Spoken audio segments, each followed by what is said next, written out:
আজকে আমাকে জিলিপি বানিয়ে দেবে, খুব খেতে ইচ্ছে করছে, বানিয়ে দে না। জিলাপি খাবি? তাহলে চল আজকে জিলাপিই বানাই।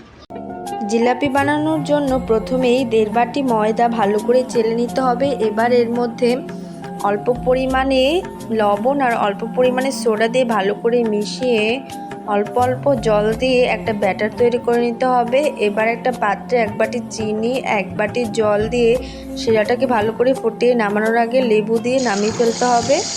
এরপর একটা পাত্রের মধ্যে তেল দিয়ে একটা বোতলের মধ্যে মুখটাকে ছিদ্র করে এবার এর ভিতরে ব্যাটারটাকে ঢুকিয়ে তারপর জিলাপির শেপ দিয়ে ভালো করে ভেজে নিতে হবে। এরপর সেই শিরাটার মধ্যে ভালো করে ডুবিয়ে নামিয়ে নিলেই তৈরি আমাদের জিলাপি। দেখো আমাদের জিলাপিটা। এই নে জিলাপি।